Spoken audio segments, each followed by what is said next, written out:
नमस्कार, भारत 24 देख रहे हैं आप सभी का बहुत बहुत स्वागत है। खबरों पे मैं हूं आप सबके साथ में साक्षी मिश्रा। सबसे पहले बात एनडीए की। एनडीए में शामिल होने जा रहे हैं ओपी राजभर। गृह मंत्री अमित शाह ने ट्वीट करके इस बात की जानकारी दी है। सुभाषपा अध्यक्ष है ओपी राजभर और फिलहाल ओपी राजभर एनडीए में शामिल होने जा रहे हैं। तो ये बड़े बदलाव के तौर पर देखा जा रहा है बीजेपी के लिए और खासतौर पर चुनावी सीजन के बीच में। और ज्यादा जानकारी के साथ हमारे एडिटर यूपी अवनीश विद्यार्थी हमारे साथ जुड़े। अवनीश, कैसे इसको देखा जाएगा? देखिए, इस बात की अटकलें थी। कल भारत 24 को भी लगातार इस खबर को प्रमुखता से दिखा रहे थे कि ओपी राजभर किसी भी वक्त एनडीए में उनकी वापसी हो सकती है। बीजेपी के सीनियर नेताओं से उनकी मुलाकात लगातार चल रही है और एनडीए में उनकी वापसी को लेकर के जो शर्तें थी उनको लगभग एनडीए ने मान लिया है और उसी के आधार पर उनकी वापसी जो है वो तय हुई है। कल अमित शाह से उनकी दिल्ली में मुलाकात थी। उस मुलाकात के दौरान उनके बेटे अरविंद राजभर भी उनके साथ मौजूद थे और उसी मुलाकात के बाद आज सुबह जब अमित शाह ने इस बात का औपचारिक ऐलान किया, हालांकि आज राजभर ने अपनी पार्टी के नेताओं की बैठक बुला रखी है और उस बैठक में ही इसका औपचारिक ऐलान होना था, लेकिन उससे पहले अमित शाह ने ट्वीट के माध्यम से इस बात का ऐलान कर दिया कि ओम प्रकाश राजभर उनकी पार्टी, जिसका खास तौर पर पूर्वांचल में काफी जनाधार और विधानसभा चुनाव के दौरान राजभर के प्रभाव वाले जिलों में बीजेपी को नुकसान हुआ था, तो बीजेपी लोकसभा चुनाव में कोई कसर नहीं रखना चाहती और इसलिए आप देखिए मऊ में प्रभाव रखने वाले दारा सिंह चौहान वो भी कल बीजेपी में शामिल होने जा रहे हैं। समाजवादी पार्टी छोड़ करके आए, अपनी विधानसभा की सदस्यता छोड़ दी उन्होंने। और अब ओपी राजभर जो जिनकी पार्टी का मऊ, बलिया, गाजीपुर, जौनपुर, आजमगढ़ के आसपास के इलाकों में खासा प्रभाव है, वो भी एनडीए में वापसी कर रहे हैं। तो एनडीए का कुनबा मजबूत करने की पूरी कोशिश है। यूपी पहले से ही बीजेपी और एनडीए काफी मजबूत है, लेकिन और सशक्त करने की कोशिश में एनडीए लगा हुआ था और इसीलिए ओपी राजभर पर लगातार जो है वो कहीं ना कहीं प्रभाव था।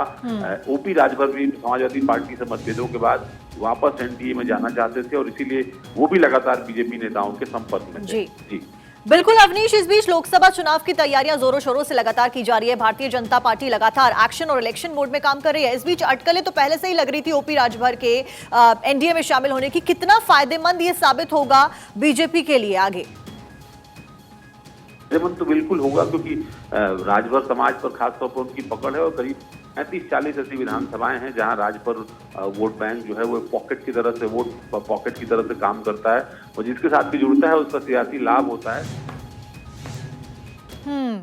मिलकर लड़ने का जो 14 तारीख को दिल्ली में माननीय अमित शाह जी से मुलाकात हुई और लगभग 1 घंटे विभिन्न बिंदुओं पर जो गरीब, कमज़ोर, वंचित, शोषित, पीड़ित हैं उनके उत्थान के लिए और जो समाज में ज़रूरत है कि चाहे थाने की समस्या हो, तहसील की समस्या हो, ब्लॉक की समस्या हो, जो गरीब कमज़ोर हैं उनको छतरी की आवश्यकता थी।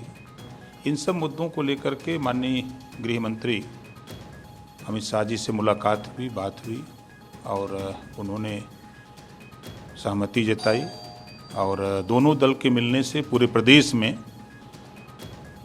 एक बड़ी ताकत पैदा होगी और जो लक्ष्य है देश के प्रधानमंत्री माननीय नरेंद्र मोदी जी का कि गरीबों का उत्थान, कमज़ोरों का उत्थान, पिछड़े दलित अल्पसंख्यक का उत्थान, जो उनकी सोच है उस सोच को आगे बढ़ाने में बड़ी मदद मिलेगी।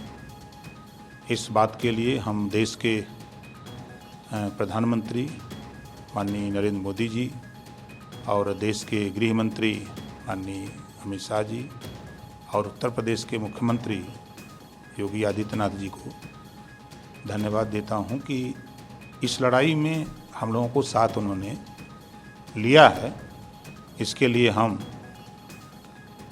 तीनों लोगों के आभारी हैं। इसके साथ ही सर, आपने पहले ये बात कही थी कि सपा, बसपा, आरएलडी और कांग्रेस अगर सब एक साथ मिलकर आते हैं तो मैं भी उनके साथ जुड़ूंगा। भाई, मैं इंतज़ार कितने दिन करूंगा।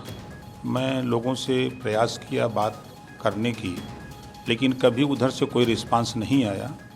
तो समाज हित में, देश हित में, गरीब, कमज़ोर, वंचित, शोषितों के हित में जो लड़ाई हम लोग लड़ते हैं, चाहे वो महिलाओं की हो, नौजवानों की, किसानों की हो, गरीब की, असहाय की हो, तो उस लड़ाई को आगे बढ़ाने के लिए जो काम भारतीय जनता पार्टी माननीय देश के यशस्वी प्रधानमंत्री नरेंद्र मोदी जी के नेतृत्व में जो लड़ी जा रही है, माननीय गृह मंत्री अमित शाह जी, माननीय यूपी के मुख्यमंत्री योगी आदित्यनाथ जी के नेतृत्व में जो लड़ाई हो रही है, उस लड़ाई में हम लोगों ने कदम बढ़ाकर साथ चल करके इस लड़ाई को आगे बढ़ाने का प्रयास किया।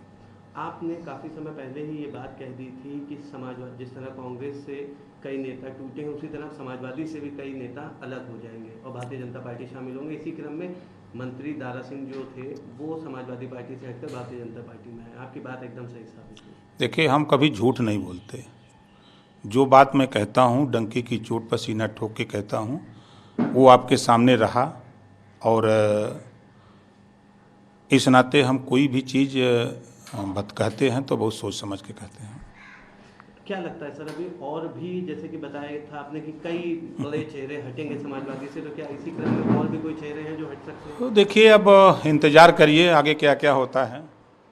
मैं सिर्फ इतना कहूँगा कि अब उत्तर प्रदेश में भारतीय जनता पार्टी, सुहेलदेव भारतीय समाज पार्टी और हमारे जो सहयोगी दल हैं, अब उत्तर प्रदेश में लड़ाई नाम की चीज़ कोई नहीं रह गई है।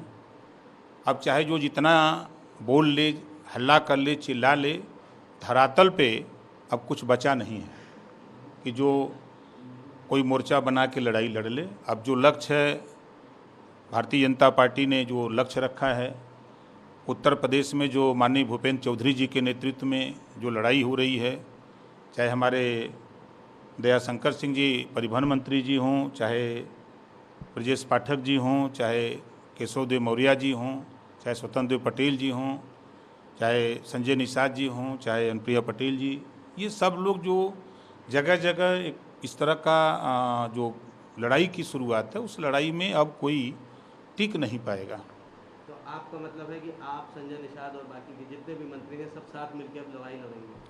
भाई, जब सब लोगों का लक्ष्य एक है, लड़ाई एक है, तो फिर अलग होने का सवाल कहाँ है। सब लोग एक साथ मिलकर। और देखिए, सुभाषपा अध्यक्ष ओम प्रकाश राजभर को आप सुन रहे थे, जो कि एनडीए में शामिल होने जा रहे हैं। खुद गृह मंत्री अमित शाह ने ट्वीट करके इसकी जानकारी दी है। और 2024 के लिए चुनावी बिसात लगातार बिछाई जा रही है बीजेपी के द्वारा, एनडीए के द्वारा। उस बीच ये बड़ा कदम ओपी राजभर का एनडीए में शामिल होने का।